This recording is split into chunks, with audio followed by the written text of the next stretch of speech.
Listen, I want you to picture something real, not a hypothetical, not a textbook example, a real American living room somewhere in suburban Tampa on a Tuesday afternoon in March of 2026. Her name is Linda. She is 68 years old. The casseroles from the funeral are still in the freezer. Her husband, Robert, the man she married at 22 in a small church outside Akron, Ohio, the man who worked 38 years as a regional plant manager for a mid-sized industrial parts company, the man who wore the same gold wedding band even after his fingers swelled up from the blood pressure medication. That man died 9 weeks ago. Heart attack in the garage on a Saturday morning while he was changing the oil on the Buick. Linda is now sitting at the kitchen table. She has reading glasses on. She has a stack of mail. She has a yellow legal pad. And she has a letter from her CPA that she has now read 4 times because she does not understand it. Cannot understand it. Refuses to understand it because what the CPA is telling her in polite professional accountant language is that the federal government of the United States of America is about to rip approximately $73,000 out of her retirement nest egg this year. A nest egg that, by the way, did not get any larger when Robert died because Robert and Linda did everything right. They paid off the house. They funded the 401k. They never carried credit card debt. They drove their cars until the tires fell off. They were the model American middle-class retirement couple, and now the IRS is reaching across the kitchen table and taking $73,000 out of her hand in a single calendar year. That last year would have been a tax bill of about $18,000. Same income, same accounts, same RMDs coming out of the same traditional IRA. Robert is dead, so the income actually went down, not up. Linda lost one of the 2 Social Security checks, the smaller one. So her gross income dropped by roughly $28,000 a year. She is poorer, she is grieving, she is alone, and her tax bill just quadrupled. That, my friends, is the widow's penalty. And if you are watching this video and you are married and one of you has a traditional IRA or a 401k with any meaningful balance in it, you need to understand something right now. The IRS is not your friend. The IRS is not neutral. The IRS has built a mathematical guillotine into the tax code that drops the moment the funeral home pulls the hearse away from your driveway. And nobody, not your broker, not your branch banker, not your generic financial planner with the framed CFP certificate on the wall, nobody is telling you about this trap until it is too late to do anything about it. I am going to tell you about it right now for the next 30 minutes because I am sick of watching surviving spouses lose 6 figures of their late partner's life work to a tax code that was designed mathematically and intentionally to crush the single filer. Before I take one more breath, do me a favor. Smash the like button right now. I am not asking. I am telling. Because the algorithm in 2026 has a documented suppression problem on senior financial truth content. The platforms do not want this video reaching the people who need it. The IRS relies on quiet, isolated, grieving spouses sitting at kitchen tables with no advocate. Every like on this video pushes it into the feed of one more couple who still has time to fix this. Subscribe. Flip the bell. Join the archive before the system flips the kill switch on senior financial education entirely. We are building a private library of survival manuals here, and you are going to want access when the letter arrives. Now let me tell you what actually happened to Linda mathematically, word by word, so you understand the size of the crime. In 2025, Robert and Linda filed married filing jointly. Their combined income looked like this. Robert had a monthly Social Security check of $3,100. Linda had a monthly Social Security check of $1,900. Combined, that is $60,000 of Social Security. Robert had a small defined benefit pension from the company paying him $18,000 a year. They had a traditional IRA with a balance of $740,000, mostly Robert's old 401k rollover, and his RMD that year was about $28,000. They had a taxable brokerage account at Schwab worth $220,000, mostly index funds, throwing off about $6,000 a year in qualified dividends. And they had 3 CDs at the local credit union totaling $110,000, paying about 4%, generating $4,400 in interest. Add it all up, $60,000 in Social Security, $18,000 in pension, $28,000 in RMD, $6,000 in dividends, $4,400 in CD interest. That is $116,400 of gross income as a married couple in 2025. Now look at the dirty trick the IRS plays here. As a married filing jointly couple in 2025, Robert and Linda got the standard deduction of around $30,000. They got the additional age 65 plus deduction, which added another roughly $3,000. They got the senior bonus deduction created by the One Big Beautiful Bill, $6,000. Their taxable income dropped to roughly $77,000. And here's the beautiful part of being married, the part the IRS hates and the part you are about to lose. The 112% bracket for a married filing jointly couple in 2026 stretches all the way up to roughly $97,000 of taxable income. So Robert and Linda paid 10% on the first chunk and 12% on the rest. Their total federal tax bill was somewhere around $8,400 on $116,000 gross income.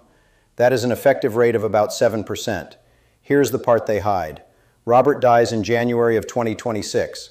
Linda is now a single filer for the entire 2026 tax year because the IRS uses your filing status as of December 31st. There is a tiny grace period called qualifying surviving spouse, which extends MFJ rates for 2 years, but only if you have a dependent child living with you. Linda's kids are 41 and 38. They do not live with Linda. They have their own mortgages. Linda gets 0 grace period. 0. She files single in 2026. Her income for 2026 looks like this. She loses Robert's Social Security check. So the household Social Security drops from $60,000 to $37,200. Robert's company pension had a 50% survivor benefit, so the $18,000 becomes $9,000.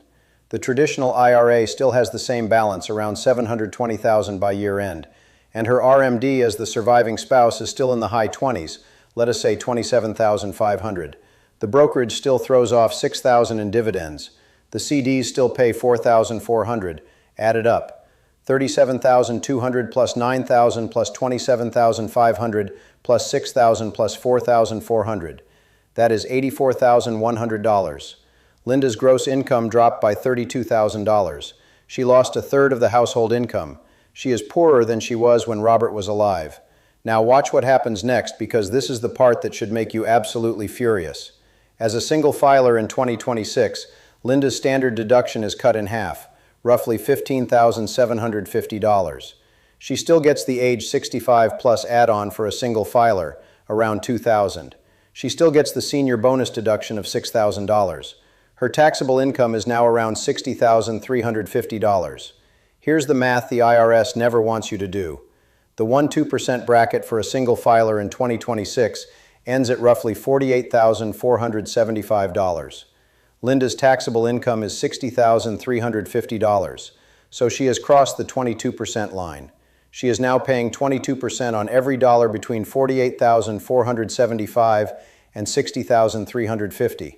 Her total federal tax bill is now around $7,700 on the regular tax. But here is where the second blade drops, because her provisional income is now high enough that 85% of her Social Security becomes taxable. And the way the IRS calculates that for a single filer is much more aggressive than for a married couple. The provisional income threshold for a single filer is $25,000. For a married couple, it is $32,000. The IRS shrunk the protection. So suddenly Linda's Social Security, which used to be partially shielded, is now fully exposed. But that is just the tax bill. We have not even talked about IRMA yet. The income-related monthly adjustment amount, the Medicare premium surcharge. While Robert was alive, their joint income kept them under the IRMA threshold for a married couple, which in 2026 sits around $212,000 easy. They paid the standard Part B premium. After Robert dies, Linda is now measured against the single IRMA threshold, which begins around $106,000 of modified adjusted gross income for the highest tier free zone. But the very first IRMA tier kicks in much lower, somewhere around the upper double digits, depending on the inflation adjustment that came out of the IRS in November.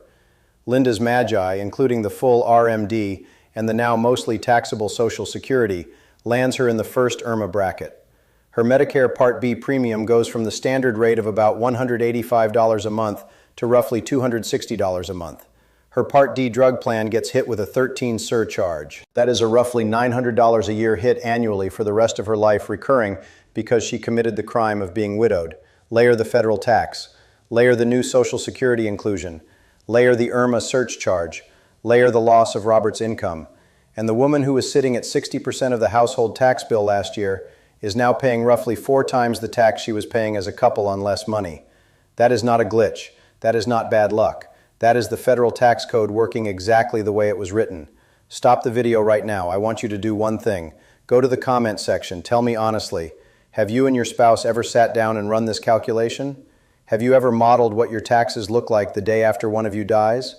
I am betting 95% of you watching have not because nobody told you to. Tell me your situation.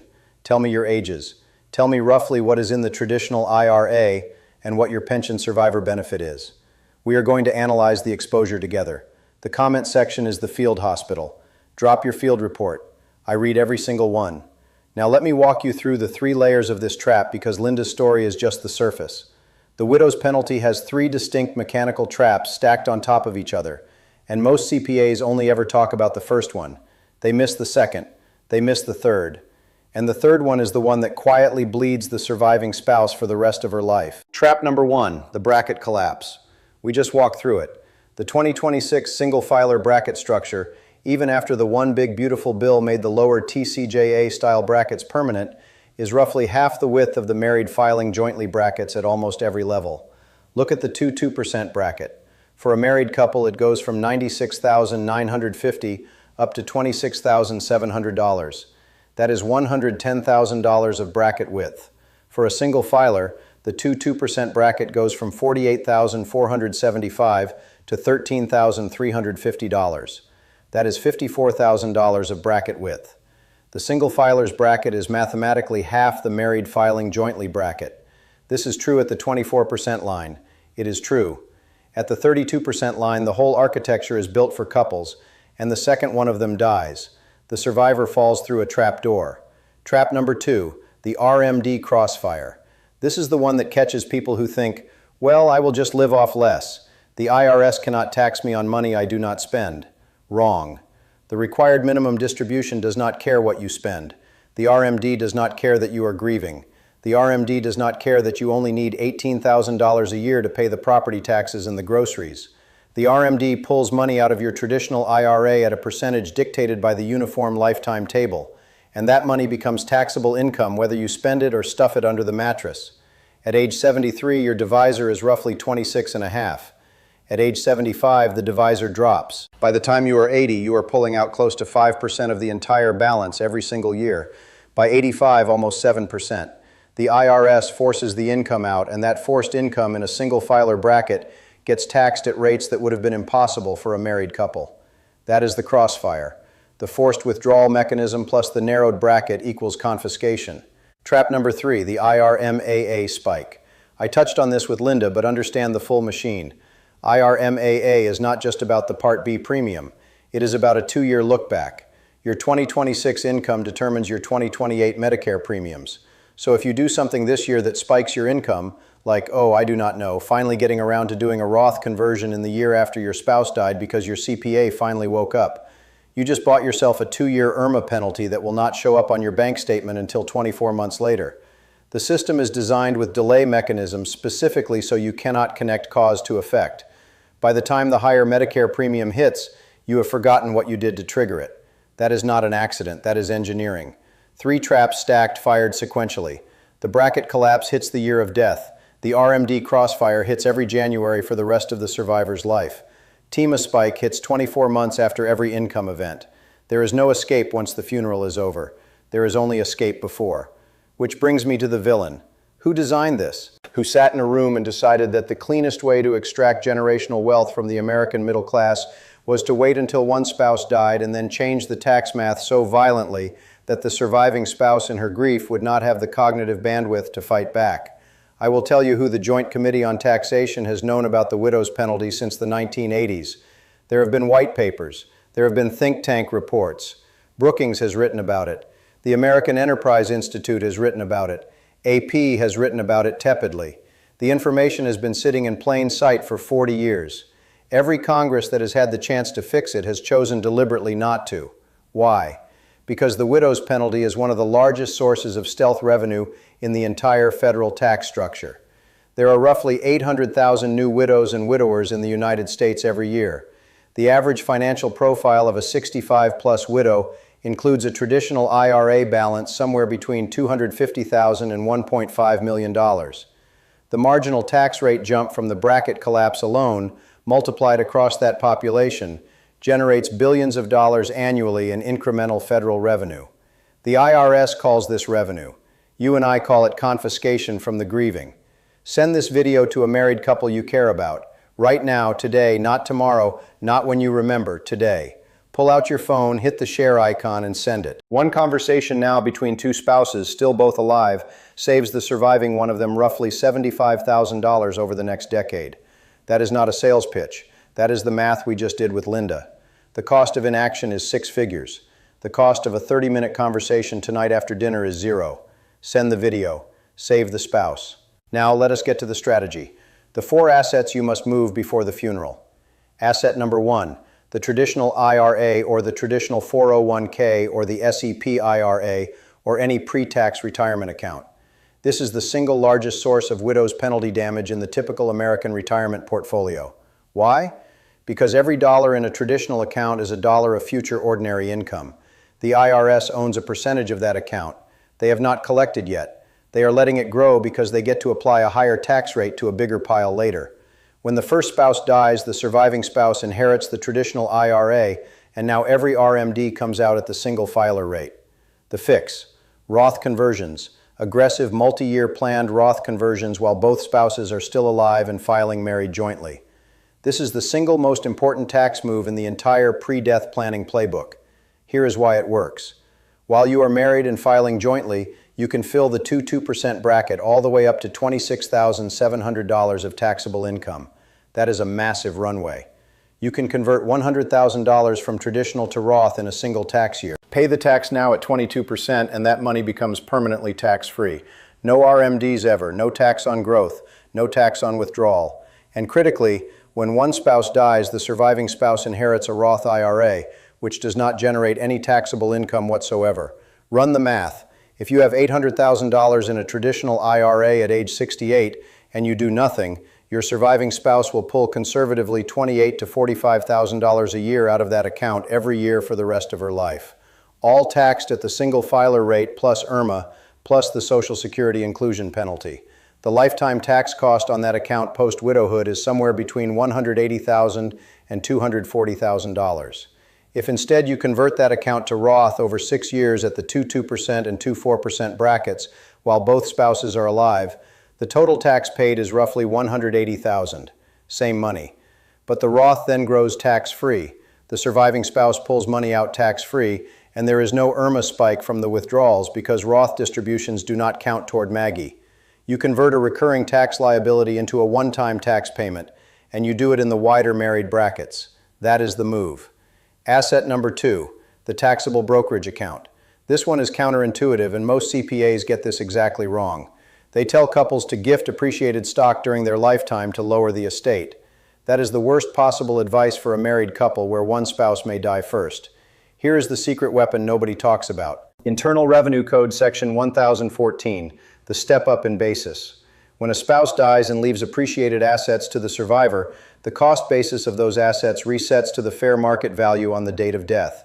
All the embedded capital gain disappears, vaporized.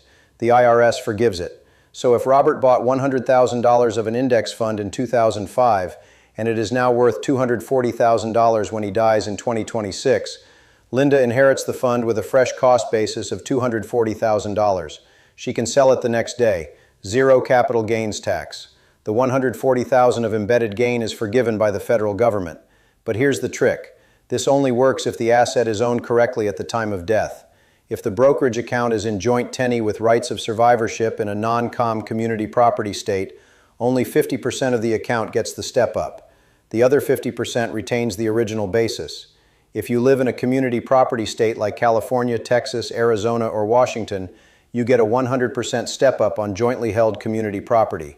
Florida and Ohio do not. New York does not. Georgia does not. So the strategy is to title your taxable brokerage account before death in a way that maximizes the step up. In a community property state, do nothing dramatic. Just confirm your account is held as community property with rights of survivorship. In a non-com community property state, you may want to use a joint revocable trust with specific community property language, or in some states, a TBE designation.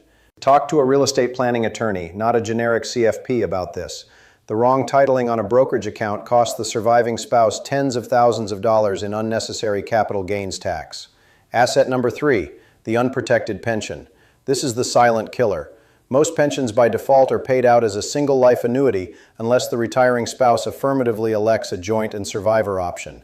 The single life option pays a higher monthly check while the retiree is alive, but pays zero after death. The joint and survivor option pays a smaller monthly check but continues paying, usually at 50 or 75 or 100% to the surviving spouse for the rest of her life. The IRS, by the way, requires the non-retiring spouse to sign a notarized waiver to elect single life on a qualified plan. Most people sign that waiver without understanding what they are doing. The fix has multiple flavors. If you are pre-retirement, elect the highest survivor percentage you can afford, even if it lowers your monthly check. If you are already retired and locked into single life, you cannot reverse it. But you can buy a permanent life insurance policy on the pensioner's life with a death benefit size to replace the lost pension stream. This is called Pension Max strategy, and it has been around for 40 years. The mechanics are straightforward. The pensioner takes the higher single life payment, uses some of the differential to fund a guaranteed universal life policy, and when the pensioner dies, the surviving spouse gets a tax-free death benefit that she can use to buy an immediate annuity or simply invest. The death benefit is income tax-free under Internal Revenue Code Section 101A. The replacement income is therefore tax-free. No bracket collapse exposure, no IRMA spike, no RMD. The pension is converted mathematically into a tax-free survivor income stream. Save this video right now, hit the bookmark, hit the favorite icon, hit whatever your platform calls the save button, because when the letter comes, when the CPA calls, when the funeral home hands you the death certificate, and the next thing you know you are staring at an IRS notice, you are not going to remember the details I just gave you. You are going to need a master checklist. This is that checklist. Save it to your private library. This is your survival manual. Asset number 4, the high-yield bank CD and the taxable bond portfolio. The fourth asset is the slow leak. Most retirement-age couples have somewhere between $50,000 and $300,000 in CDs, money market funds, or treasury bonds, generating interest income every year. That interest is fully taxable as ordinary income at the federal level. While both spouses are alive, the interest is buried inside the wide married filing jointly brackets. The day one spouse dies, the same interest stream gets pushed into the narrower single brackets and may push the survivor across an ARMA tier. The fix is to restructure the income from these accounts before death so it produces tax-free or tax-deferred output. 3 options. 1. Replace high-yield CDs with high-quality municipal bonds from your home state. Interest from in-state municipal bonds is exempt from federal income tax under Section 103 and exempt from your state income tax. The interest still counts toward the Social Security inclusion calculation, so you do not get a perfect outcome, but you eliminate the federal income tax line entirely. 2. Shift the cash into a multi-year guaranteed annuity, an MYGA, which compounds tax deferred. The interest does not show up on your 1099 every year. It accrues inside the wrapper. The surviving spouse can then take the money out strategically in low-income years. 3. Fund a modified endowment contract or a properly structured cash value life insurance policy. The growth inside the policy is tax-deferred. Withdrawals up to basis are tax-free, and any death benefit pays out income tax-free. 3 options, 3 different state examples. Florida resident, no state income tax, so the MUN bond strategy is less powerful. Use the MIGA or the cash value insurance instead. Ohio resident, moderate state income tax. The MUN bond strategy is decent, especially Ohio has issued munis for double tax exemption. California resident, high state income tax. The MUN bond strategy is extraordinarily powerful. California issued munis can effectively yield the equivalent of a 6 or 7% taxable bond for a high bracket retiree. Now look at what you have done if you executed all 4 moves before the first spouse died. The traditional IRA was converted to Roth, so the survivor inherits a tax-free account. The taxable brokerage was titled correctly, so the survivor gets a full step up in basis and pays 0 capital gains tax. The pension was either elected as joint and survivor or replaced with a life insurance death benefit, so the survivor gets a tax-free or pension equivalent income stream. The CDs were converted to munis or insurance products, so the recurring interest income is removed from the single filer tax exposure. The widow's penalty is mathematically defanged. Linda, in our example, instead of paying $73,000 a year in taxes plus IRMA penalties, would be paying somewhere around $8,000. Same gross income, different account architecture, $65,000 a year recovered. Multiplied across a 20-year survival, that is $1.3 million of generational wealth preserved. Final warning, Listen to me carefully. The window to do this work is narrower than you think. Roth conversions take time, ideally 5 to 7 years of phased conversions to avoid spiking your own bracket and triggering current year IRMA. Pension elections are typically locked at the moment you start drawing.